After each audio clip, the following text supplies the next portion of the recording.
Bonjour à tous et bienvenue dans SimMove, le premier podcast de simulation en santé en français, en collaboration avec le magazine SimZine. Je m'appelle Fouad Marard et je serai l'heureux animateur de ce podcast. Je suis médecin, enseignant en santé et surtout passionné de simulation en santé depuis plus de 15 ans. À travers chaque épisode de cette série, nous tenterons de mettre en lumière les acteurs et les initiatives qui font la simulation d'aujourd'hui et de demain dans le monde francophone.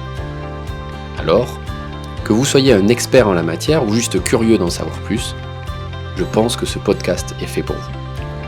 Sans plus attendre, allons voir ce que notre invité du jour a d'intéressant pour nous. Et bonjour à tous, dans ce nouvel épisode de SimMove. SimMove, c'est toujours votre podcast en français qui parle de simulation avec des simulationnistes. Je crois qu'on peut le dire maintenant, ce terme qui prend de plus en plus en francophonie. Et un simulationniste, j'en ai trouvé un, qui est à la fois un clinicien, un chercheur et un entrepreneur. Il n'y en a pas beaucoup des comme lui, et lui, il s'appelle Maxime Ross. Bonjour Maxime. Bonjour Fouad. Alors Maxime, on va pas cacher les choses à nos invités, aux gens qui nous écoutent. On se connaît depuis le plus jeune âge. On serait nés dans la même ville, on aurait fait le collège ensemble probablement, mais ça n'a pas été le cas. Mais on a fait toutes nos études de médecine ensemble. On est de la même promo, comme on dit. Et au moment du clinica, on a même fait la même spécialité. Moi, du côté de l'anesthésie, j'ai fait de la neuro-réanimation et de la neuroanesthésie.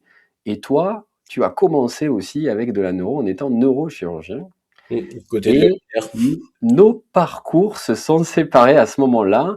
Tu as fait all-in en simulation. Ce qui fait de toi un temps plein simu depuis des années. Et ça, je peux te dire que ça va m'intéresser et que ça va intéresser les gens qui nous écoutent. Et on va pas te lâcher là-dessus. On a plein de questions à te poser. Est-ce que tu es prêt ? Oh oui, je suis prêt, Fouad. Ah, très bien. On y va. Première question qui n'en est pas vraiment une, mais qui est assez classique. Mon teasing était peut-être un peu trop amical, et donc il faut des détails. Qui es-tu ? D'où viens-tu ? Et pourquoi je t'ai invité ? Alors, Maxime, je suis du cru toulousain, donc comme toi, j'ai fait mon internat à Toulouse. Enfin, mon externat d'abord, mon internat pour me spécialiser en neurochirurgie, comme tu l'as mentionné. Alors, en faisant de la neurochirurgie, j'ai fait des stages. J'ai structuré mon internat autour de l'orthopédie enfant-adulte, de la neurologie enfant-adulte et de la neurochirurgie adulte puis enfant, où j'ai souhaité me surspécialiser en neurochirurgie pédiatrique. Donc fin de l'internat, j'ai fait des interchus, bon, comme tout le monde tu me diras, sauf que vu que la surspécialité que je voulais prendre était une spécialité de niche, et j'avais eu un de mes patrons de l'époque qui m'avait dit, tu sais Maxime, ici on fait pas tout et on fait pas tout bien. Il faut aller se former ailleurs. Et donc je suis parti à la Timone Enfant à Marseille. Je suis allé à Pellegrin, Bordeaux, Necker Enfant Malade à Paris bien entendu. Et ensuite, je devais revenir à Toulouse. Et en fait, on m'a proposé un poste qui alliait tout ce que j'avais envie de faire, c'est-à-dire de la neurochirurgie pédiatrique, de la neurochirurgie fonctionnelle, et c'était à Montpellier, donc je prends un poste de chef de clinique à Montpellier, en embrassant une carrière universitaire. Et donc pour ce faire, je commence à faire à cocher les cases du DU de pédagogie médicale. Puis après, il me fallait faire une thèse en sciences, et j'ai opté pour une thèse en sciences de l'éducation, tout en développant donc le dispositif qu'on va aborder. Et cette thèse a été faite était une thèse sur travaux, puisqu'on a fait lors de la soumission, je devais avoir, je pense, entre 3 et 5 articles déjà publiés. Maintenant, on a à peu près une quinzaine de publications dans des revues ou des livres, des chapitres dans des livres, mais toujours à comité de lecture, quoi. Magnifique. Donc, si j'arrive à remettre les choses, au moment du clinica à Montpellier, quand on te dit oui, il faut travailler beaucoup pour être professeur, toi, ce que tu découvres à ce moment-là, c'est pas vraiment le métier de professeur, mais c'est le monde de la simu. En tout cas, par ton dispositif. Ouais. C'était dans le cadre pour le professorat en définitive, pour l'intérêt est, au-delà de la recherche, de la pratique clinique, c'est l'enseignement. Et de cet enseignement. J'ai toujours eu goût pour l'enseignement. Et là, en devenant chef de clinique, ça me tenait vraiment à cœur. Et donc, l'idée que j'avais, c'était de me dire, plutôt que d'aller faire des recherches sur la science chirurgicale en tant que telle, moi, mon but, c'était de me dire comment je vais améliorer la formation. Parce qu'en définitive, en ayant fait ce tour de France compagnon du devoir en fait en chirurgie, ben, je me suis rendu compte de plusieurs choses. La première, c'est qu'on passait beaucoup de temps au bloc opératoire, à côté. Et à côté, des fois, des plus grands, parce que j'ai fait beaucoup de... C'était un heureux hasard, alors peut-être heureux pour moi, pas forcément peut-être pour eux, mais j'ai fait les dernières chirurgies de grands patrons, tu vois. Ouais. Et donc, t'es là, t'es à côté, t'es témoin de tout ça, et t'as envie de l'archiver, tu sais pas comment faire, puis après, bah, tu suis refermé, paf, ils partent à la retraite, et c'était la dernière fois qu'ils opéraient, au moment où ils sont au summum de leur art, tu sais, la fameuse réflexion où tu te dis, ça a l'air tellement simple ce qu'ils font, mais tellement simple parce qu'ils ont une maîtrise parfaite. Ouais. Et donc, il y avait cette question-là de me dire, putain, j'aurais bien voulu mieux voir ce qu'ils faisaient. Et ça, c'était quand même quelque chose qui me trottait dans l'esprit depuis que j'étais externe. Quand tu es dans le bloc opératoire, que tu es au départ externe, tu es à distance, on te dit, tu vois quelque chose, t'as compris ce qu'on fait? Ben non, je vois rien, je comprends rien. Finalement, tu te rapproches, et puis tout dépend de la chirurgie que tu fais. Mais dans la neurochirurgie, quand tu es dans le fond d'un tunnel, ben en définitive, t'as beau être à côté, t'y vois pas forcément toujours bien. Et en définitive, c'est lorsque c'est toi-même qui te mets en position de premier opérateur, la première fois où tu réalises, où là, waouh, ça y est, t'as compris la procédure parce que t'avais le bon angle de vue. Mmh. Donc il y avait cette approche-là, se dire que j'aimerais pouvoir archiver ce savoir et puis pouvoir me le remémorer ensuite.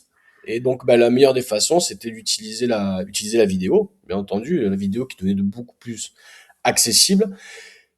Et c'est là une des façons qui a permis de développer de plus en plus. Il y avait des sites web qui existaient, et puis sur YouTube, je trouve beaucoup de vidéos, mais il manque toujours quelque chose à ces vidéos, et c'est cet angle de vue. Cet angle de vue mais je vois pas exactement ce que fait la personne parce qu'il y a toujours des barrières, des obstacles visuels. Et donc, bah, l'idée, c'est de se dire, je veux voir ce que voit le professionnel lorsqu'il ou elle réalise un geste. Et donc, la seule façon, c'est d'avoir ce qu'on appelle le point de vue première personne. Voilà.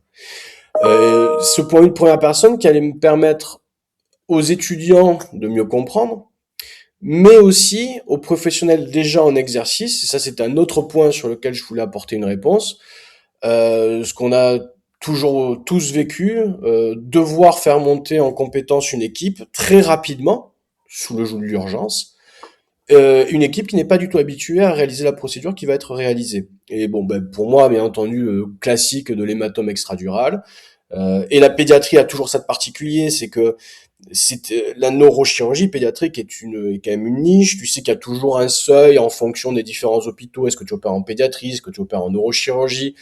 Quelles sont les équipes qui vont être mises à pied, qui vont être mises en œuvre? Et finalement, là, on se retrouve avec 3 heures du matin, un enfant sous le seuil. Il faut aller en pédiatrie. Une équipe au top, hein, mais qui sait ouvrir des abdomens. Là, c'est Ouais. la chirurgie viscérale qu'ils font tous les jours. Et là, ben là, il faut rapidement expliquer tranquillement que on va utiliser telle fraise pour faire des trous dans le crâne, qu'ensuite on va utiliser tel moteur pour pouvoir découper, faire un volet, etc. T'imagines bien que les gens à ce moment-là, aussi grands professionnels soient-ils, soient-elles, tu te retrouves à faire quelque chose que tu ne maîtrises absolument pas. Il faut que tu fasses confiance au seul Gus qui soit là, qui lui le fait tout le temps, on va dire le chirurgien présent, et il faut faire ça très rapidement, dans le calme, et que créer une équipe de confiance, un environnement de confiance pour l'équipe en de temps en mouvement. Et ça, c'est quasiment une mission impossible. Donc voilà, l'idée c'était, je veux pouvoir capter des gestes pour pouvoir les archiver, les transmettre facilement, d'abord pour moi, mais aussi pour les équipes. Et donc c'est comme ça qu'on est arrivé à cette réflexion de bah, je vais mettre une GoPro sur la tête pour filmer. Et puis c'était en 2014. Et en 2014, c'était la renaissance de la réalité virtuelle. Renaissance parce qu'ils avaient déjà eu des premiers essais, des premiers casques grand public qui sont sortis dans les années 90. Et en fait, là, il y avait des casques mais qui n'étaient pas encore grand public. Il fallait être, développeur pour pouvoir faire des tests avec. Et j'avais un collègue qui avait trouvé le moyen d'en obtenir un. Et on s'était dit, bah, tout simplement, allons-y, testons. On avait rencontré une autre équipe aussi qui avait fait des premiers essais. Et plutôt que de mettre une caméra, on en a mis deux. Bon, je raccourcis, hein, mais globalement, Ouais. c'est ça l'idée. Pour avoir le relief. Et plutôt que de projeter ce film sur un écran à plat en 2D, bah, le mettre dans un casque de réalité virtuelle. Et pourquoi le mettre dans le casque? Bah, parce que là, finalement, je suis pas juste en train de voir une scène, mais de vivre une expérience.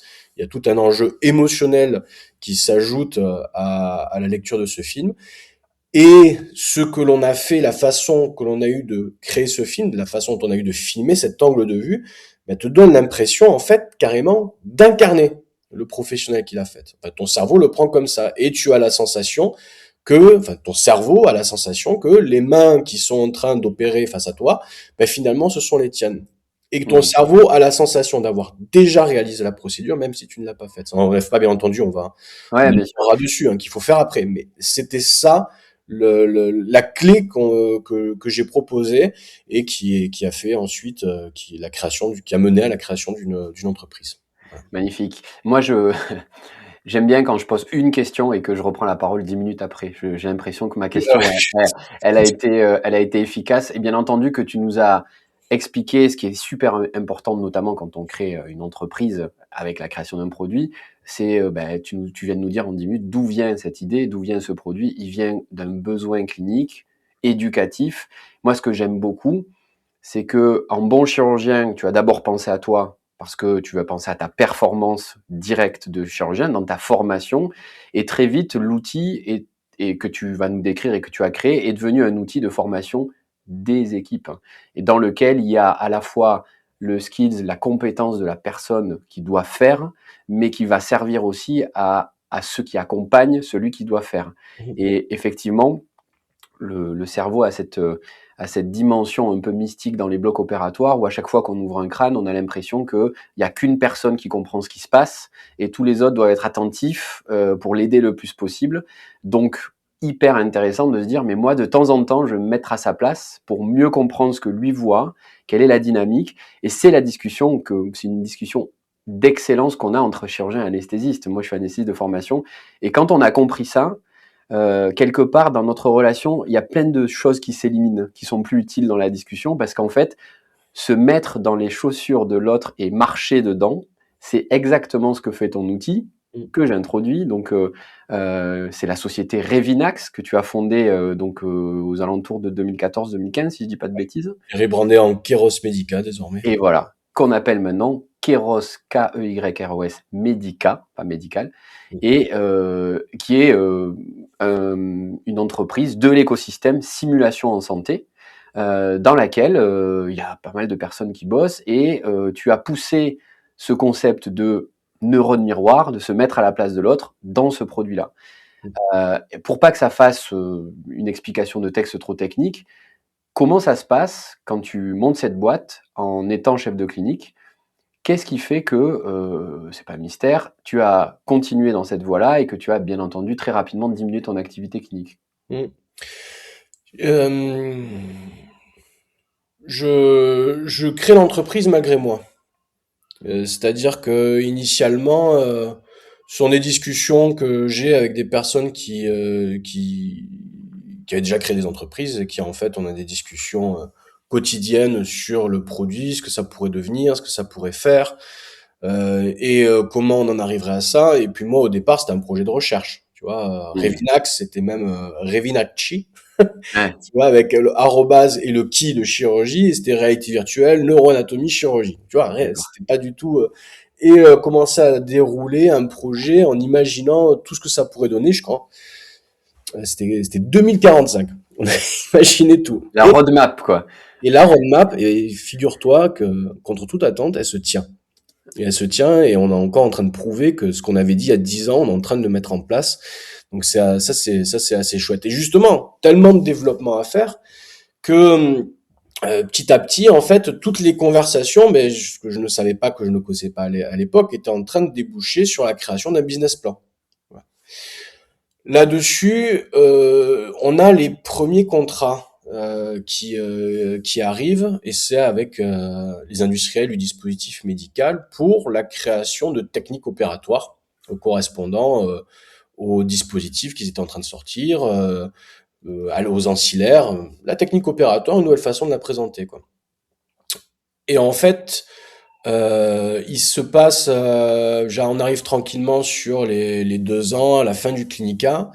Et fin du clinica, là, j'ai plusieurs options. J'ai Montpellier qui me propose de poursuivre, refaire un clinica, toujours dans la démarche universitaire. J'avais eu d'autres opportunités en France aussi, puisque j'avais commencé à présenter ça au Collège des enseignants de neurochirurgie qui me soutenait dans la démarche. Et c'était un moment où tu avais effectivement tout le monde on discutera du marché de la simulation, mais tu avais vraiment quelque chose qui était en train de prendre à ce moment-là, les recommandations de l'HAS quelques années plus tôt, c'était vraiment dans le moment, dans le timing. Et puis donc j'avais d'autres universités qui m'avaient proposé, puisqu'ils voyaient la démarche que j'entreprenais. Et en fait, c'était une discussion avec ceux qui allaient devenir les cofondateurs, qui m'ont dit, donc Tin qui était c'est un serial entrepreneur, et déjà, enfin, serial product owner, il a créé plein de produits, et lui, il avait vraiment une démarche comme ça. Il me dit, si c'est pas toi qui gère le projet, si c'est pas toi qui le porte, ça ne prendra pas.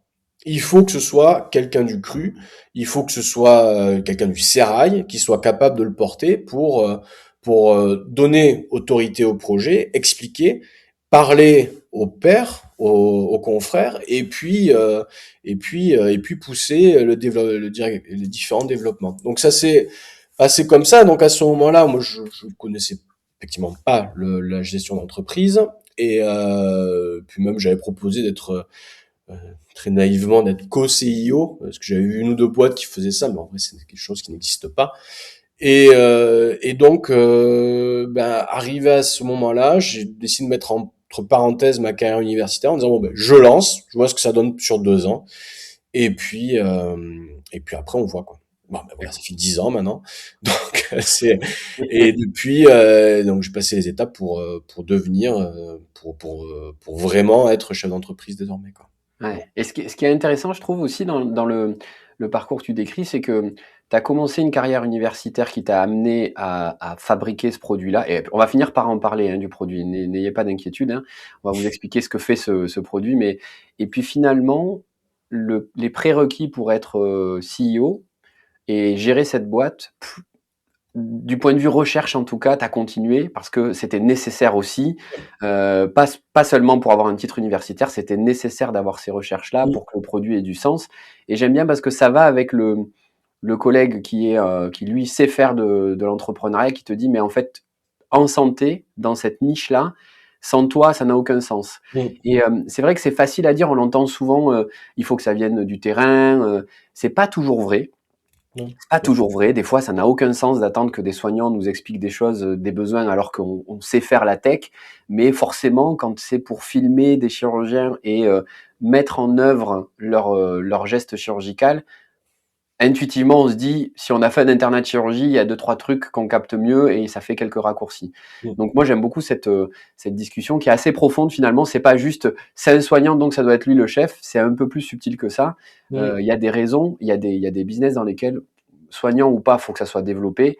Là, c'était difficile de faire, sans, surtout qu'après il y a pas eu que les médecins, il y a du contenu pour les paramédicaux et cetera. Donc justement, avant qu'on digresse une deuxième ou une troisième fois, parle-nous, du produit. Qu'est-ce que, le produit, le tuto immersif, tous ces trucs-là? Parle-nous-en en 2-3 minutes, mais vraiment, il faut qu'on le visualise. Parce que c'est Ouais. un podcast, il y aura pas d'image, donc il faut qu'on le visualise.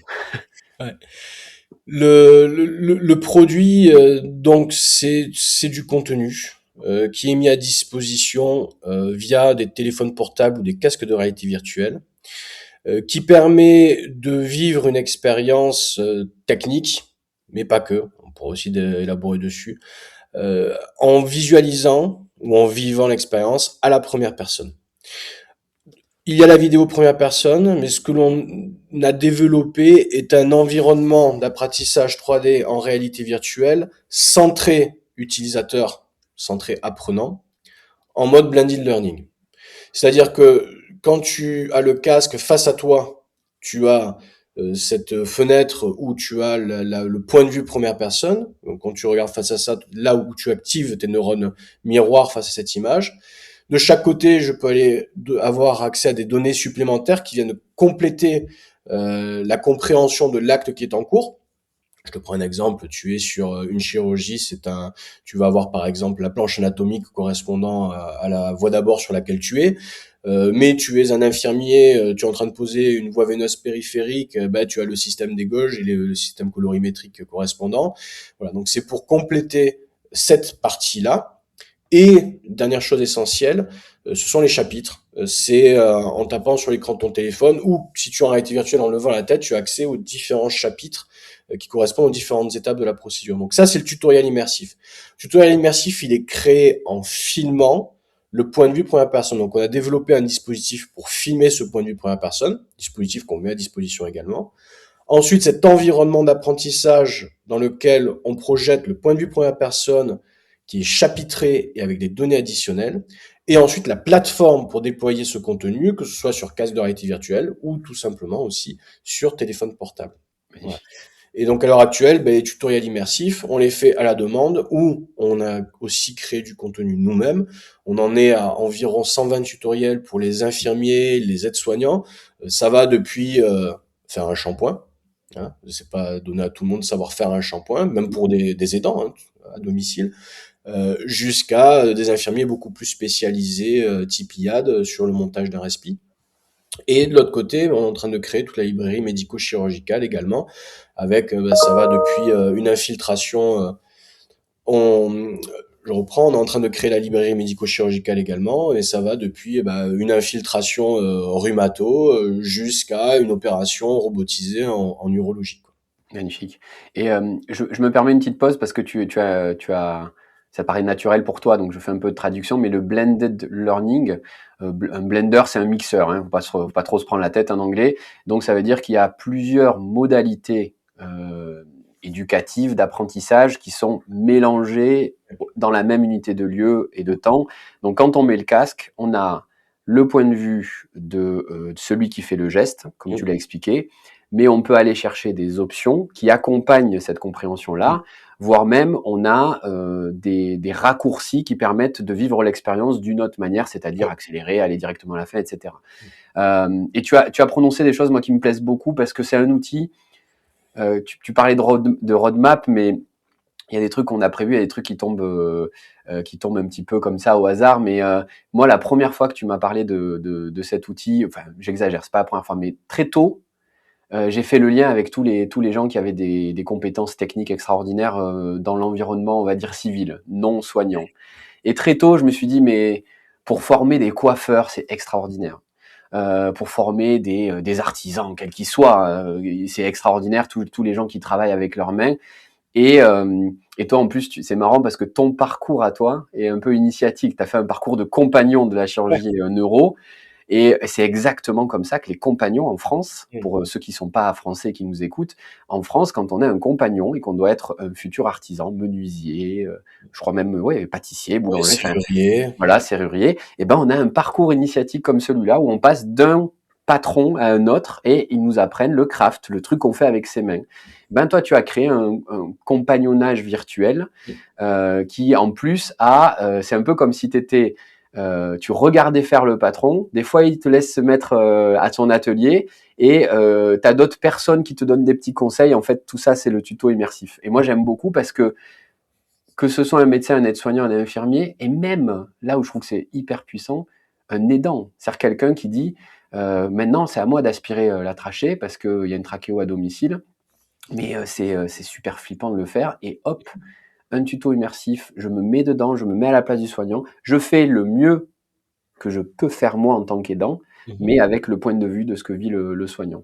Et c'est extraordinaire. Donc, moi, je te dis bravo parce que déjà, tu es encore là 10 ans après avec une entreprise tech, EdTech en France. Mmh. Voilà, rien que ça, c'est un exploit. Et puis surtout, tu as passé ces années-là dans la Simu. Peut-être une petite remarque, moi, qui m'intéresse, c'est j'ai dit que tu étais dans l'écosystème industriel de Simu, mais pas que, en fait. Parce que toi, avec Revinax et donc Keros maintenant, vous naviguez entre les deux écosystèmes qu'on connaît, nous, les soignants. C'est celui de l'industrie du medical device Mmh mh. et celui de la Simu, puisque tu es dans l'éducation. On n'en parle jamais dans ce podcast de ces gens-là, Johnson & Johnson, toutes ces grandes marques qui font du device, mais ils ont bien entendu des solutions éducatives de très haut niveau. Mmh. Il se passe des trucs en éducation qu'on voit rarement chez nous. Comment ça se passe, la collaboration avec ces géants du device quand ils s'intéressent à un produit comme le tien? Et ça a évolué au fil des années. Et maintenant, il y a aussi une meilleure compréhension de ce qu'on fait. Nous, bien entendu, il y avait deux aspects, hein. Il y a l'aspect très fonctionnel d'apprentissage technique. Et bien entendu, au tout départ, il y avait l'effet waouh de la VR, de la réalité virtuelle. Euh, Désormais, maintenant, alors il y a plusieurs modalités d'usage. Euh, Moi, ce qui me plaît énormément, si tu veux, en travaillant avec eux, c'est ils ont pour beaucoup d'entre eux dans leur esprit, leur travail permet d'aider ceux qui aident. Voilà. Hmm. Et donc, pour eux, c'est vraiment important d'avoir un produit qui soit bien fait, bien finalisé, parce que ça va aider après le chirurgien qui pourra aider le patient. Ils sont vraiment, pour beaucoup, dans cette démarche-là.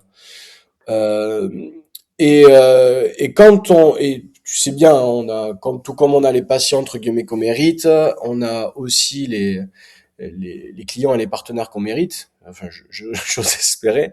Donc, on est dans cette démarche aussi, nous. Et donc, quand ça match avec un dispositif médical, ça fait vraiment corps, tu vois. Ça fait vraiment une équipe qui se réunit pour le projet. Et moi, ce que j'adore, si tu veux, c'est découvrir les nouveaux dispositifs. Ouais. Alors ça, je trouve des avancées, mais magnifiques, des choses vraiment phénoménales. Et, euh, et ça, je trouve ça hyper plaisant parce que ça me permet en fait, ça nous permet d'être vraiment toujours à la pointe de ce qui se fait, tu vois. Mais aussi en créant du contenu qui soit, encore une fois, comme on l'a évoqué, pour des choses beaucoup plus simples, Ouais. où il n'y a pas de dispositif, mais où il y a un savoir-faire, tu vois. Ouais, bien sûr. Et là, avec le dispositif médical, les trois piliers sur lesquels on travaille, avec les industriels, c'est le dispositif en tant que tel, c'est le chirurgien, le spécialiste, l'expert qu'on va aller filmer, et l'indication. Et à partir de ces trois piliers-là, eh ben, tu peux créer beaucoup plus de contenu. Ouais. Tu peux prendre un expert et le faire élaborer sur tous ces tips and tricks, parce que il y a quand même quelque chose en chirurgie, c'est pas, il y a le protocole, bien entendu, mais ensuite il y a énormément de trucs et astuces, et ça en plus, on est friand parce que, tu l'as dit tout à l'heure, craft, c'est Hmm. de l'artisanat quand même, tu travailles avec les mains, quoi. Tu as les indications, et ça, les indications, ben, t'as l'indication de base, hein, pourquoi a été développé le dispositif, quel est sur quoi il a eu le marquage et l'indication. Et puis après, ben, les chirurgiens, c'est aussi très intéressant, c'est comment ils s'emparent du dispositif et comment ils le font évoluer, comment Ouais. ils le font vivre. Donc, tu vois, des choses qui sont prévues pour la traumato, finalement, et qui se retrouvent après sur du dégénératif, par exemple. Et ça, c'est très intéressant. Ça accompagne la vie du dispositif. Et puis, et puis finalement, bah après le dispositif en lui-même où tu peux avoir tout un portfolio. Il y a pour certains où on a pris chacun de leurs dispositifs et on a créé les tutoriels correspondants. Donc voilà, c'est les trois piliers sur lesquels on travaille avec les industriels. Et c'est vraiment, c'est très très intéressant. C'est une façon de travailler qui est différente, qui est Ouais, vraiment ils, différente. ils- ils font partie d'un écosystème qui est bien plus large que celui de l'éducation, hein, parce que bon, le Mm, but c'est de vendre du matériel, bien sûr. d'accord? Et de manière générale, un industriel, son objectif, c'est, même chez nous, hein, on entend l'ERDAL par exemple qui dit qu'il est là pour aider à sauver des vies. Mais forcément, si on forme bien les gens, on va aider à sauver des vies. C'est un peu intuitif. Moi, ce qui me plaît aussi, c'est que ça lisse un petit peu les tabous entre les grandes sociétés qui ont beaucoup de bénéfices et le chirurgien chef de clinique qui va demain se retrouver. Tu sais comment ça se passe, hein, la veille, tu as encore un interne et le lendemain, t'es le patron du bloc. Ça n'a aucun sens, mais c'est la réalité, en fait. C'est comme ça que ça se passe. Et d'avoir tout ce beau monde en amont qui se dit sur ces procédures très complexes, très nouvelles, on accompagne, mais aussi on a une bibliothèque des basiques, parce qu'en fait ça bouge pas, ça bouge jamais. La façon de mettre une voie veineuse, elle n'a pas changé depuis 15 ans. Nous, on fait encore de la laryngoscopie directe avec la lame métal, tu vois. Moi, je pensais pas que j'en ferais encore 20 ans après ma formation, mais c'est le cas. Ouais. Ben, effectivement, on a des étagères, entre guillemets, dans lesquelles on peut aller fouiller pour former toutes les nouvelles générations. Et l'industrie participe, bien entendu, avec un but qui est lucratif, mais voilà, c'est un fait. Moi, j'aimerais bien qu'on enchaîne dans la discussion parce que normalement, quand on forme les gens, normalement, et je fais ça pour m'amuser, mais un formateur, ce qu'il fait, c'est qu'il observe un comportement, il t'aide à réfléchir sur ton comportement et disons qu'il est formé pour te filer un feedback qui va te faire progresser. Le problème, c'est que ça marche pas, et ton truc, cette histoire de feedback, parce qu'on n'est pas au même endroit de la formation. Tu vois, le feedback, j'ai du mal, moi, à imaginer comment je vais faire ma pratique de formateur habituel avec une action, une observation, un feedback. Ouais. Et je sais pourquoi j'ai du mal, je fais un peu le coquin, mais explique-nous où cet outil se situe dans, toi qui as fait des sciences d'éducation, le parcours éducatif pour apprendre la compétence. Alors, encore, bien employer le bon terme, hein, c'est un outil. Donc, il fait partie d'un arsenal d'outils, une boîte à outils que tu peux utiliser et qui effectivement a ses indications pédagogiques. Quand on apprend, alors si on se concentre, on pourrait élaborer sur plein d'autres choses, mais prenons le focus qui est vraiment les cas techniques. Comment ça se passe? Ben, tu as d'abord un apprentissage théorique. Ensuite, tu as un apprentissage mimétique, où en fait tu vois faire. Et ensuite, tu passes au constructivisme, qui est l'apprentissage essai-erreur, tu mets en application. Malheureusement, des fois encore sur le patient, mais bien entendu, c'est ce qui doit diminuer au maximum. Mais quoi qu'il en soit, il y aura toujours une première fois sur le patient. Faut pas l'oublier, hein. Donc, jamais la première fois sur le patient, il y aura quand même une première fois, mais pas la toute première fois. Donc, cette partie constructiviste-là, tu as plein d'outils qui existent. Hein, pour une voie veineuse, bah, tu peux avoir le bras en silicone. Pour une chose comme pour une compétence technique de base, mais pour des compétences beaucoup plus abouties chirurgicales, tu vas avoir des robots chirurgicaux qui ont leur simulateur intégré.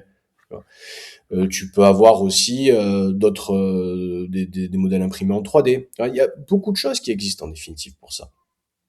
Pour la partie juste avant, en amont, qui est la partie mimétique, il n'y a rien qui existe.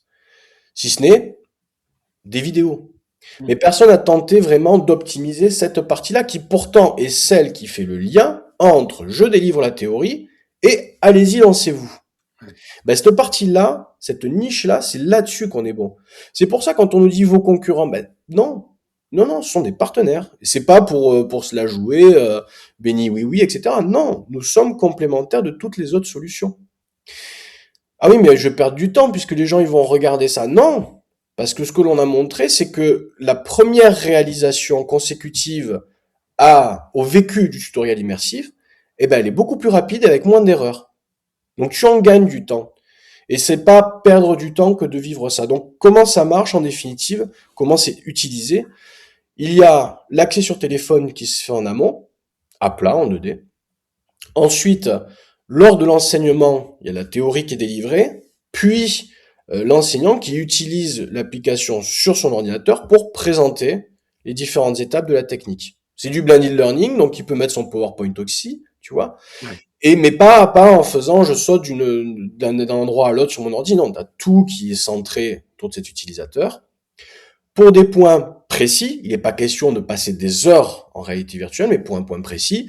Là, c'est ou bien petit format, prenez tous le casque de réalité virtuelle qui est face à vous et regardez, vivez cette expérience. Ou alors, prenez les casques en carton dans lesquels vous mettez votre téléphone portable, parce qu'il n'y a pas besoin d'avoir des manettes et tout dans notre approche, parce qu'on n'interagit pas directement. On est là pour vivre l'expérience de la meilleure des façons qui soit. Donc là, vous visionnez, et ensuite, on débriefe de ce que vous avez vu, de ce que vous avez vécu. Et peut-être que cette façon de faire là, elle n'est pas exactement comme celle qui était préconisée. Eh bien, on en discute. C'est un livre, c'est un manuel. Hein. On appelle Ouais, bien ça, au sûr. départ, on l'a appelé le handbook, le manuel, parce que nous, on avait des handbooks pour chaque spécialité. Mais c'est ça. En définitive, faut pas. Ça a l'air très technique, mais en définitive, c'est un outil qui est un manuel, mais une autre façon de présenter. Puis après le débrief, et ça c'est le meilleur des cas, mais c'est pas forcément le plus simple à faire, c'est de faire d'emblée cette étape constructiviste. Et là, c'est là où tu optimises complètement. On a montré vraiment que tu avais la capacité d'upgrader tout le monde en faisant comme ça, quoi. Ah, mais alors, ça fait deux fois que tu dis on a montré. Est-ce que tu peux rentrer dans les détails de comment tu as prendre au hasard une recherche qui a utilisé dans le matériel et méthode ton produit et dis-nous voilà qu'est-ce qui s'est passé dans les deux groupes, comment tu l'as construit parce que je pense qu'il n'y a pas beaucoup de dispositifs RV dont le produit a été étudié autant. Ah oui. Donc du coup, fais-nous un petit plongeon dans ta partie recherche du projet Ouais, parce que moi ça va me. ouais, Vas-y. ouais. Et puis ça a été long, compliqué, bien Eh oui. entendu, comme on peut s'en douter. Là, on a dépassé le millier de volontaires enrôlés quand même. Hein. Donc il y a pas d'autres produits effectivement en réalité virtuelle qui aient été autant testés. Et ce qui est hallucinant quand même, parce que finalement, tu vois, ça semble logique qu'un produit pédagogique soit testé, mais le nôtre, on nous l'a demandé, mais d'une façon qui était encore plus impressionnante. Tu vois, j'en mets d'autres au défi de refaire, de d'avoir eu besoin de prouver autant. Donc, petite parenthèse, moi maintenant, ce que je ne peux plus entendre, c'est je n'y crois pas. Je peux pas. Ouais. La science, elle est là. Donc maintenant, tu peux pas dire j'y crois pas. C'est pas une question de religion, c'est une question factuelle, scientifique. Voilà. Bref. Par contre, maintenant, on a cœur à aider ceux qui veulent se lancer dans les études en réalité virtuelle, que ce soit avec notre dispositif ou d'autres, parce que maintenant, c'est plus nous, bien entendu, qui faisons. Je participe aux études uniquement pour filer un coup de main pour le protocole, mais je ne suis plus là maintenant. C'est ce qui est chouette aussi, tu vois, c'est de Ouais, voir bien que sûr. d'autres font des études qui viennent corroborer nos résultats, ce qui est quand même satisfaisant, mais à chaque fois en ajoutant une pierre supplémentaire. Et Mm. ça c'est fantastique. Donc on a vraiment testé depuis la base qui est dernière notion, excuse-moi avant d'embrayer, la difficulté dans les études pédagogiques, ce sont les biais. Parce que finalement, tu veux prendre des gens qui sont, en anglais, naïfs, innocents, vierges de cette connaissance, pour être sûr de pouvoir tester, versus un standard. Mais un standard qui, en vrai, n'existe pas vraiment, n'a jamais vraiment été défini. Est-ce qu'on a demandé au livre, est-ce que ça valait le coup d'avoir un livre pour se savoir mieux apprendre une technique? On n'a jamais demandé à tester un livre. Bref. Mais tu prends ces jeunes, pardon, pas dans le sens non expérimenté, pour maximiser les résultats, mais il y a un risque pédagogique qui est énorme. Si ton outil ne fonctionne pas ou ne fonctionne pas bien, c'est de leur mettre dans la tête des choses qui ne sont pas satisfaisantes, ou alors qu'ils perdent le risque d'avoir pas eu le bon outil, et donc de moins bien apprendre. Tu vois, donc ça, on a essuyé beaucoup de plâtre en faisant très attention par rapport à ça, et en faisant des protocoles, en y allant très très progressivement. Depuis j'ajoute ça en plus d'un écrit, tout simple, pour voir maintenant et à 6 mois ce qu'il en reste. Et puis aussi, finalement, arriver à définir le nombre de critères dont on avait besoin et pouvoir les répartir et puis se dire, bon, ben là, on a vu ça, est-ce qu'on le teste maintenant dans telle autre étude? Donc, on est parti de ça jusqu'à avoir carrément deux groupes. Un groupe avec l'enseignant, c'était pour la ponction lombaire, 90 étudiants randomisés, tu en avais la moitié qui était avec l'enseignant et qui allait apprendre les rudiments de la ponction lombaire, donc PowerPoint, manipulation de l'aiguille, et les autres uniquement réalité virtuelle. Point. Le tutoriel immersif. D'accord. Chacun est ensuite allé avec l'enseignant dans une pièce à part, avec une question à l'oral sur les données d'ordre théorique, puis réalisation pratique de la ponction lombaire et mesure du temps. Voilà.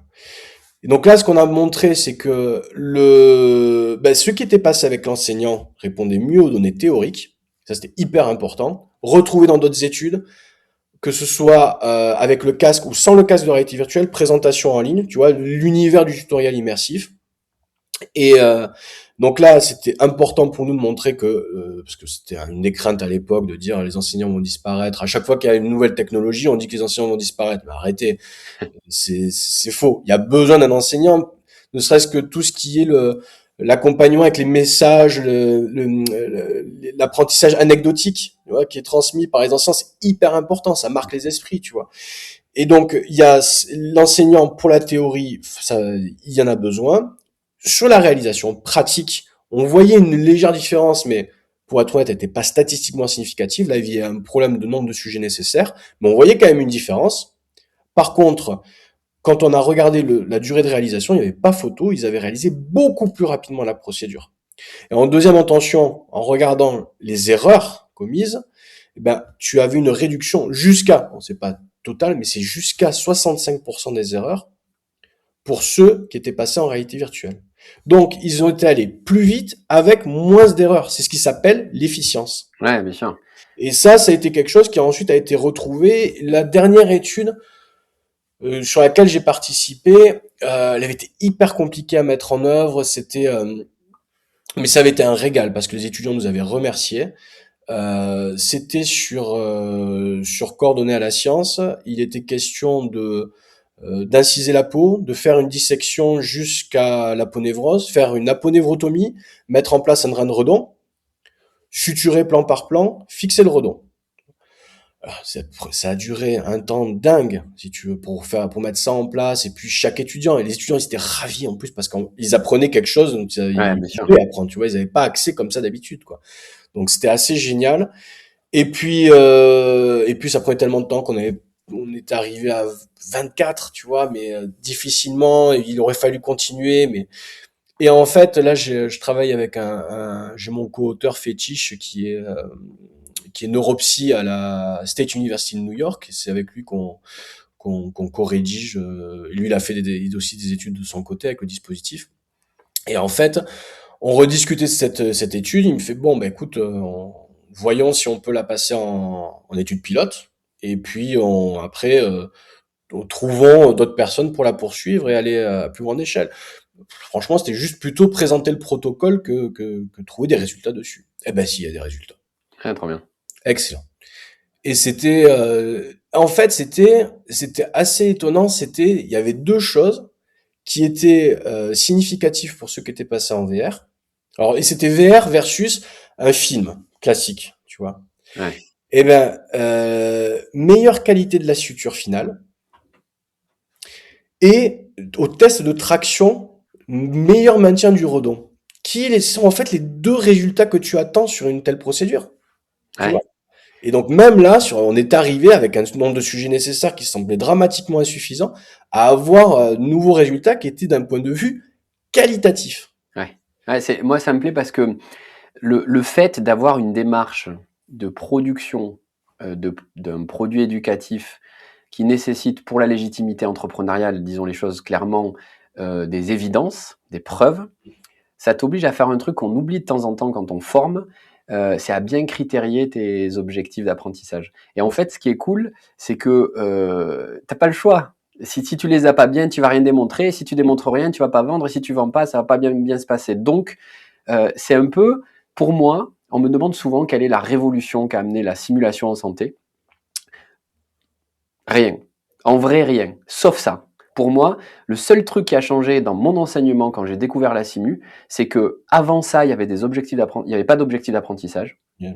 Et ils étaient soit pas là, soit mal déterminé. C'était en fonction de qui vient, de l'école. Tu te souviens de ce truc de si c'était l'infectiologue de tel CHU versus tel CHU, nous à Toulouse, on avait encore cette dichotomie. Et ben on avait la même maladie qui n'était pas enseignée de la même manière. Voilà, c'était ça le critère pédagogique. Or, à la première simulation qu'un IAD a gérée dans le département où je travaillais, il nous a statué les objectifs d'apprentissage du jour. Et ça n'a plus jamais quitté l'écosystème Simu. On est devenu plutôt des gens qui sont bons sur la clarification de sur quoi on travaille. Et en fait, ce qui est complètement absurde, c'est que tous les gens qui veulent créer des bons, des champions, c'est la première chose qu'ils font. C'est quel est l'objectif. Voilà, tu veux être champion du monde de 100 mètres. Bon, ben, partons de ça déjà. Parce que si je te fais un training de 200 mètres, on va pas y arriver. Et ben, moi, ce que j'aime beaucoup, c'est que ton équipe, et par ton parcours à toi, en fait, obligé de faire de la recherche, ça veut dire être obligé de clarifier à quoi va servir le produit.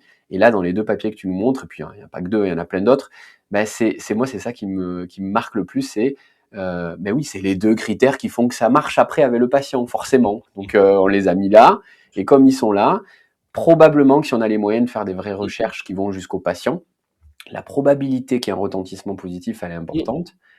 Bon, moi, tu connais mon point de vue là-dessus. Simulation et retour sur investissement clinique, c'est toujours oui quand on mesure correctement, d'accord? Et c'est souvent non parce qu'on n'a pas eu les moyens de le mesurer. Ouais. Donc, globalement, sur cette partie niche, le job est fait. Juste pour qu'on visualise, la simulation, c'est demain. Donc, je vous envoie un petit mail pour vous préparer. Je vous fais un pré-briefing. Je vous fais une simulation. Et ensuite, on débrief. Ça, c'est le classico, on va dire. C'est une ligne du temps. On fait plusieurs scénarios dans la journée. Tu viendrais où sur cette ligne du temps? Je viendrai sur l'envoi du mail. En pré-simulation. De prévisualisation. Prévisualisation de l'acte simulé. Ouais, exact. Donc, tu rajoutes une couche supplémentaire de sécurité avant le patient. Exactement. Tout à fait. Il y a là, et puis ensuite, sur le jour J, juste avant la réalisation concrète, quoi. Magnifique. Ce qui veut dire que on peut s'amuser là à imaginer toutes les modalités mixées de l'hybride, du blended, etc. Mais globalement, on pourrait avoir un logiciel dans un casque dont le tien qui a cette vertu à se préparer à l'acte, et un logiciel différent de VR, on peut rester sur la VR, qui lui t'entraîne à l'acte, et une expérience vécue, on va dire collective, de débriefing de ces 2 étapes-là. Ouais, très bien, ça me plaît. Et donc du coup, toi, on parle de la francophonie, on parle en français pour tous les gens de francophonie, mais quels ont été tes retours terrain, en fait, du monde médical et du monde paramédical avec cet outil qui est un peu hybride et qui est dans une niche. Si tu comprends pas que tu es dans cette niche-là, tu vas tout de suite faire des objections qui font que tu sais pas où le mettre dans ta pédagogie. Comment ça a été perçu par le monde, on va dire, de la santé, de l'éducation en santé? Tout de suite, ça a été comment je peux avoir accès au contenu. C'est au tout départ, il y a 10 ans, parce la boîte a vécu l'évolution en elle-même du développement des casques de réalité virtuelle, des difficiles débuts, des mauvaises expériences de certains qui étaient hyper réfractaires, avec quand même une qualité qui était pas toujours au rendez-vous et qui a progressé jusqu'à maintenant, où maintenant on arrive quand même à des qualités qui sont vraiment dingues. Ouais, pour un prix. Et puis une meilleure compréhension aussi. Il y a eu toute une confusion, mais qui a été portée par les constructeurs à cette époque-là, de qu'est-ce que c'est la réalité virtuelle et augmentée. Et encore, c'est pas clair dans la tête de tout le monde, et il faut donner vraiment les exemples. Mais il y a eu des constructeurs qui ont vraiment mélangé tout avec la mixed reality à un moment. Enfin, ça devenait n'importe quoi. Donc, il y a eu toute une étape d'abord d'explication aussi de quelle est cette technologie, quelles sont les différentes façons de créer le contenu et comment utiliser ce contenu d'un point de vue pédagogique, tu vois. Donc il y a eu la question de comment j'ai accès au contenu, et donc nous, c'est pour ça que petit à petit, d'emblée on était parti sur la mobilité, mais de créer notre propre contenu, tu vois, pour pouvoir faire en sorte de le déployer au plus grand nombre. La vidéo a ça d'intéressant que ça permet l'exhaustivité. donc de pouvoir faire ensuite en fonction des endroits. Mais bien entendu, il y a toujours des querelles de chapelle, et nous on n'est pas là pour prôner la vérité, mais montrer une façon de faire. Tu vois. Si les personnes veulent ensuite pouvoir refilmer, ben, ils peuvent très bien maintenant on met à disposition aussi le méthode de captation. Il y a, en fait, ça dépend le niveau d'intérêt qu'ont eu les gens pour les nouvelles technologies, les nouveaux outils de simulation et la vidéo. Parce que finalement, les gens qui ont déjà fait de la vidéo, ils savent très bien la vraie difficulté que c'est de faire un film réussi, pédagogique, réussi, la qualité qu'il y a au rendez-vous derrière. Ceux qui n'ont jamais de film de vidéo, ils vont te dire, moi, mon smartphone, ça marche très bien. Mais c'est très bien que vous ayez cette attitude d'aller faire de la vidéo. Mais ensuite, c'est pas pour rien qu'il existe toujours des caméramans, hein. C'est parce que finalement, tu as besoin d'avoir un matériel spécifique pour pouvoir faire tout ça, quoi.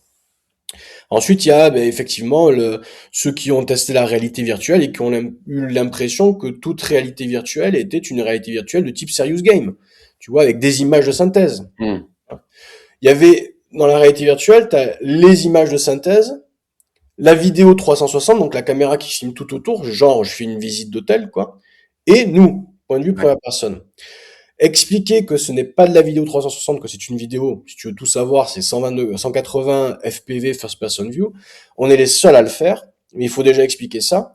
Versus la 360 qui a un intérêt contextuel. Je te mets dans un contexte, mais tu vas pas apprendre un geste puisque de toute façon, tu feras pas mieux que n'importe quelle autre vidéo qui n'est pas un point de vue première personne. Mais il y a un intérêt contextuel. Et après, il y a la réalité virtuelle serious game où là, tu vas interagir avec des manettes, faire l'environnement et où ou bien tu en as qui sont hyper qualitatives, très bien faites, ou bien, il a été montré dans la littérature que c'est ou bien une perfection absolue, ou bien tu te bagarres avec des fils de fer et ça marche, mais c'est l'un ou l'autre. Entre les deux, c'est l'uncanny valley. C'est-à-dire cette espèce de mélange étrange qui fait que finalement, ça va être contre-productif parce que ton cerveau, il va pas retenir. Parce qu'il voit qu'il y a quelque chose qui joue pas, quelque chose qui va pas, et il va pas pouvoir intégrer tout. Donc, ou bien tu fais des fils de fer pour des compétences, des skills techniques basiques, et ça va marcher, ou bien il te faut un méga réalisme parfait, un peu comme un film à la Avatar, tu vois, où t'arrives mais bien entendu qui coûte beaucoup plus cher. Et entre les deux, ça marche pas. Voilà. Et donc, nous, expliquer qu'en fait, on utilise de la 360 aussi. On utilise aussi des fois des images de synthèse. Mais globalement, nous, c'est le point de vue de première personne. Donc, expliquer vraiment que, voilà, différence réalité virtuelle et réalité augmentée. C'est la même origine, mais ce sont pas les mêmes cas d'usage. La réalité virtuelle, c'est pour l'apprentissage. La réalité augmentée, c'est pour une assistance procédurale, par exemple. Ensuite, dans la réalité virtuelle, expliquer qu'il y a du 360 en vidéo, mais qui permet de faire Google Street View, se balader quelque part, donc un intérêt pédagogique, contextuel. Ouais. La chambre des erreurs, parfait, très bien, voilà, je vois où je suis, quoi. La partie image de synthèse qui te permet d'interagir, qui est pour le constructivisme, et où là, il y a plusieurs niveaux, et il y a des niveaux qui malheureusement ne jouent pas. Et nous, voilà. Et donc nous, on utilise de la 360 pour se mettre en contexte, le point de vue première personne pour faire en sorte d'apprendre quelque chose, de vivre quelque chose selon cet angle de vue-là. Et ensuite, il faut passer au constructivisme, notamment, par exemple, la réalité virtuelle en image de synthèse. À partir du moment où on a la capacité d'expliquer, les gens comprennent, hein, et savent très bien comment nous situer. Mais il faut arriver jusqu'à ce moment où on nous laisse pouvoir expliquer. Et à partir de là, après, tu peux plus avoir de réelles objections. Et encore une fois, en plus documenté avec la science. Moi, je rebondis sur le concept que tu as. Une fois de plus, ça te paraît évident, mais peut-être pas à tous les gens qui écoutent. En plus, moi, je fais pas le malin, parce que c'est un concept que j'ai découvert récemment avec les mannequins. Et effectivement, on a la texture de peau qui s'est beaucoup améliorée. On a la physiologie des systèmes intégrés qui s'est beaucoup améliorée, même si chez certaines marques, elle était déjà très forte il y a 20 ans. Mais quand vous voyez un gros mannequin un peu américanoïde, très costaud, très rigide du thorax quand il respire, mais avec une physiologie qui ressemble à celle que vous avez au bloc, malgré tout, vous avez ce côté un petit peu, comme tu disais, de la vallée de l'étrange, on appelle ça. Ça marche aussi, tu sais, il y a des mannequins en ce moment-là, je ne me rappelle plus la marque, mais c'est quasiment, tu passes à côté, tu dis bonjour tellement ils ressemblent, c'est des personnes âgées là, tu vois. Je vois Et tout ça. tu vois. Et en fait, mais eux, ils ont zéro électronique à l'intérieur. Donc une fois que tu les as en contexte, il manque énormément de choses, tu vois. Et c'est ce qu'on appelle donc The Uncanny Valley, la vallée de l'étrange, parce qu'au début, bric et broc, ça marche, parce que le contrat de fiction, c'est celui-là. Ouais, Puis tout à tu fait. augmentes, tu augmentes, tu augmentes, et au bout d'un moment, c'est humanoïde, et là, ça devient gênant. Les jeunes diraient gênance, tu vois. Ouais. Et après, tu as cette perfection Mm. où tu passes à l'humain. Et moi, je trouve que c'est ça qui est cool. Si la tech le fait, trop bien, on prend. Ça coûte cher, mais on prend. Mais si la tech le fait pas, peut-être que le patient simulé peut nous aider. Peut-être qu'une réaction, une relation humaine fabriquée avec des vrais humains peut être la solution. Et Mm. sur la partie tech, ce que j'aime beaucoup, c'est que des options, on en a de plus en plus, mais pour régler le problème du jeu sérieux, c'est pas très compliqué, hein. C'est des milliards. Si on a Mm. des milliards, on le règle. Il y a pas, c'est pas une équation qui est insolvable. Ubisoft le fait, tous les vendeurs de jeux vidéo le font. Les technos, elles existent pour être à l'hôpital, comme si on était avec le retour haptique, etc., la manette qui vibre, tout ce que tu veux. Mais c'est une histoire de milliards. Mm. Oui, ou de R&D très très très spécialisés. Et on a rejoint un institut de recherche technologique l'an dernier, après pas mal de discussions. Et alors, c'est quoi l'intérêt d'un IRT comme ça? C'est d'avoir d'autres très grosses sociétés françaises qui dépêchent des ingénieurs pour travailler sur amener leurs briques, travailler sur un même projet et chacun repart avec sa brique. Ouais. Et l'idée en fait, c'est tu as des nouveaux algorithmes de computer vision, donc c'est l'intelligence artificielle appliquée à la vidéo, qui permettent de faire des reconstructions volumétriques à partir des images de la vidéo. C'est-à-dire, il y a 10 ans, on proposait la photogrammétrie. Donc, tu prends un objet, tu prends plein de photos, et puis, pof, tu l'as en 3D, tu peux le manipuler comme ça, tu vois. Au bloc opératoire, la photogrammétrie, c'était ça collectait exactement toutes les caractéristiques qui font qu'une photogrammétrie ne va pas marcher. Donc, c'était, pour les objets surtout, c'était très particulier. Et j'ai retrouvé, on avait fait des essais parce que je me suis retrouvé une demande de subvention de 2017 où on élaborait là-dessus.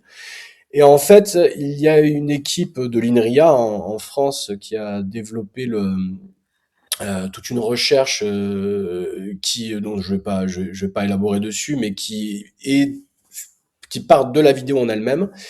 Et ça va très vite, c'est-à-dire que jusqu'à présent, la vidéo, ben, l'idée c'est que tu pouvais rentrer dans la vidéo, dans l'image, mais vraiment avec un casque, tu rentres dedans, quoi. Tu vois, Ouais. c'est pas juste pas comme une vision 360 statique, c'est-à-dire tu marches dans la vidéo, non plus dans la photo, mais dans la vidéo, D'accord. qui va te permettre en fait d'avoir d'abord ça s'appelle le free viewpoint, le point de vue libre. Et puis finalement, petit à petit, de pouvoir individualiser des objets de cette scène qui a été filmée pour pouvoir interagir avec. Et ainsi générer un environnement interactif sur lequel tu vas pouvoir t'entraîner et donc rejoindre le constructivisme. Hmm. Mais un Fascinant. constructivisme qui sera hyper réaliste puisqu'il part des images de la vie réelle. Ouais. Et c'est ça qui a toujours plu dans notre approche, au-delà du fait que si je mets de côté l'histoire mimétique constructiviste, au tout départ, c'est bah oui, mais voilà, l'utilisation de la réalité virtuelle, non pas comme un jeu vidéo, mais la vraie vie. C'est ça que je veux voir. Et c'est pour ça qu'on a un très haut taux d'adoption, peu importe l'âge. On a même des grands seniors qui ont testé quand on a fait le test d'usabilité, et qui étaient hyper intéressés parce que c'est la vraie vie, c'est du concret. Ouais, bien sûr. Et ces gens-là, tu leur montres ça, quel constructivisme tu leur permets après? Et ben là, si tu fais le constructivisme à partir de ces images vidéo, donc après, l'étape d'après, si tu peux interagir, et là, tu mets tout le monde d'accord. Et donc Ouais. ça, c'est une passe de R&D qu'on fait. On a plusieurs plans de financement qui ont été obtenus spécifiquement pour ça et justement résoudre cette problématique de comment je fais un constructivisme dans un environnement safe, secure, mais qui soit quand même d'un réalisme absolu, quoi. Voilà. J'ai compris où tu te situais, où Revinax et maintenant Keros se situent. J'ai compris qu'il fallait construire le constructivisme et le préparer. et j'ai aussi compris que tu n'avais pas fait ça tout seul Oh non. et que le temps passe. Donc ça fait deux contraintes que je te propose. On est bientôt à 1 heure de discussion qui est déjà beaucoup trop long et je vais négocier ça derrière, t'inquiète pas, mais t'as pas fait ça tout seul, il y a une équipe derrière. Sûr. 2 minutes sur l'équipe, c'est pas assez, mais il faut aller vite. Ouais. Parle-moi de ton équipe. Qui fait tout ce qu'on vient de discuter là depuis 55 minutes? Alors,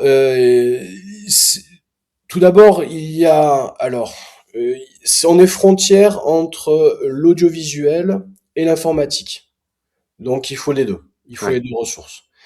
Et il faut aussi quelqu'un qui permette de faire le lien entre les deux et avec les professionnels de santé. Donc, on a une chef de projet qui est une infirmière et qui a été infirmière de bloc opératoire. Ensuite, on a un technicien audiovisuel qui est passionné par le format documentaire, parce que c'est ça en fait, ce que l'on ouais. fait. Et c'est très spécifique, et qui maintenant, avec d'autres professionnels avec lesquels on a travaillé, c'est hyper formé sur la captation en milieu hospitalier. On va dire un milieu de santé de façon beaucoup plus générale, parce qu'on fait aussi en dehors du milieu hospitalier, bien sûr, mais voilà, très très spécialisé là-dedans, dans cette captation-là, et dans ce que l'on a développé, qui est la captation du point de vue première personne. On reste les seuls à le faire de cette façon-là, de façon hyper professionnelle. Notre directeur technique, j'ai cofondé Revinax, qui lui chapeaute d'un côté le développement de l'outil de captation, parce qu'on se met à jour en permanence en fonction des évolutions de caméra, de ce qu'on pourrait trouver de mieux. On en a un qui est au-dessus de la tête, mais on en a un sur la tête. On en a un maintenant pectoral aussi, qu'on a Mmh. développé pour les gynécos ou pour la robotique. Donc il s'occupe de ça, il s'occupe de faire fonctionner l'appli sur toutes les plateformes, tu vois, parce qu'on est sur téléphone, c'est iOS, Android, il y a Apple, iOS et Windows, et de l'autre côté, tu as les casques, tu as Pico, Meta, donc ça fait quand même beaucoup de plateformes à gérer en même temps, et donc de s'assurer que tout ça évolue en permanence, parce que tu sais bien que tu as des mises à jour de tous les côtés, tout le Bien temps. sûr. Et en même temps, on a un autre développeur qui est, lui, plus sur l'interface en elle-même, donc on va dire plutôt côté front-end, tandis que notre directeur technique, lui, s'occupe à fond de la plateforme et du back-end. Voilà, et c'est ça cette équipe. Donc, on a Céline qui est notre chef de projet et qui coordonne avec nos partenaires, avec les professionnels de santé et avec la technique. On a Yann qui est hyper spécialisé dans ce type de captation pour les gestes techniques sanitaires. Et ensuite, Stéphane qui coordonne tout l'aspect technique et la partie back.